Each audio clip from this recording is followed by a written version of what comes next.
ட்ரம்புக்கு warning. ஈரானுக்குள் கால் வைத்தால் சவப்பெட்டியில்தான் போவீங்க. முற்றிய மோதல். ஈரான் மீது தரைவழி தாக்குதலை அமெரிக்கா நடத்த திட்டமிட்டு வருவதாக தகவல்கள் வெளியாகியுள்ளன. இந்த நிலையில்தான் ஈரான் மீது அமெரிக்கா தரைவழி தாக்குதல் நடத்தினால் அமெரிக்க வீரர்கள் மோசமான விளைவுகளை சந்திக்க நேரிடும்.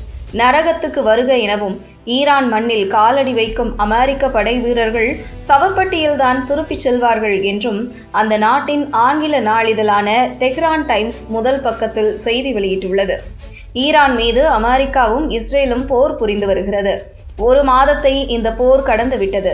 இன்னும் போர் முழுவதுமாக முடியவில்லை. ஈரான் சரணடைய வேண்டும் என்று அமெரிக்க அதிபர் டொனால்டு ட்ரம்ப் கூறி வருகிறார். ஆனால் ஈரான் ட்ரம்பை மதிக்கவில்லை. ஈரான் ஒருபோதும் சரணடையாது. முடிந்தவரை தாய் நாட்டை காக்க படை வீரர்கள் போராடுவார்கள். ஈரானை தாக்கியோரை சும்மா விட மாட்டோம் என்று கூறி பதிலடி தாக்குதல்களை தொடர்ந்து வருகிறது. இதனால் ஈரான் போர் முடிவுக்கு வருவதில் பிரச்சனை உள்ளது.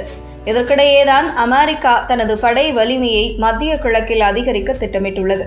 கூடுதலாக 10,000 வீரர்களை மத்திய கிழக்கிற்கு அனுப்ப அமெரிக்கா திட்டமிட்டு வருவதாக அமெரிக்காவின் ஊடகங்கள் செய்தி வெளியிட்டுள்ளன. அது மட்டுமின்றி அமெரிக்க வீரர்கள் ஈரானுக்குள் நுழைந்து தரைவழி தாக்குதல் நடத்தி போரை முன்னெடுக்கலாம் எனவும் இதற்கு டொனால்டு ட்ரம்ப் இன்னும் அனுமதி வழங்கவில்லை. ட்ரம்ப் அனுமதி கொடுக்கும் பட்சத்தில் ஈரானுக்குள் அமெரிக்க வீரர்கள் நுழைந்து தாக்குதல் நடத்தலாம் என்றும் கூறப்பட்டு வருகிறது.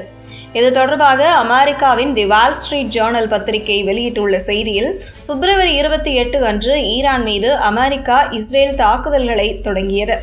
இந்த தாக்குதலை தொடர்ந்து மத்திய கிழக்கில் பல இராணுவ வியூகங்களை மேற்கொள்ளும் நோக்கத்தில் அமெரிக்க கூடுதல் படைகளை மத்திய கிழக்கிற்கு அனுப்ப முடிவு செய்துள்ளது. ஏற்கனவே மத்திய கிழக்கிற்கு ஆயிரக்கணக்கான பாராசூட்டில் பறந்து தாக்குதல் நடத்தும் வீரர்களும் கடற்படை வீரர்களும் அனுப்பி வைக்கப்பட்டுள்ளனர். இவர்களுடன் கூடுதல் படை வீரர்கள் விரைவில் இணைய உள்ளனர் என கூறப்பட்டுள்ளது. ட்ரம்பின் இந்த நடவடிக்கை என்பது ஈரான் மீதான தரைவழி தாக்குதலை சாத்தியமாக்கலாம் என்ற அச்சத்தை ஏற்படுத்தியுள்ளது.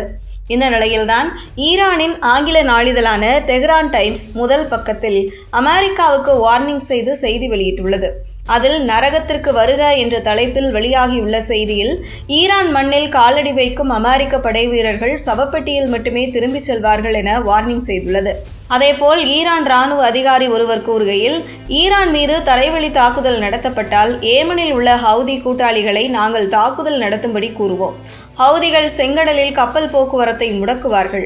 அந்த வழியாக செல்லும் கப்பல்கள் மீது தாக்குதல் நடத்துவார்கள். இது போரை இன்னும் வலுப்படுத்தும் என வார்னிங் செய்துள்ளனர். இதனால் தற்போது ஈரான் அமெரிக்கா இடையேயான மோதல் அதிகரித்து போர் தீவிரமாகி வருகிறது என்பது குறிப்பிடத்தக்கது.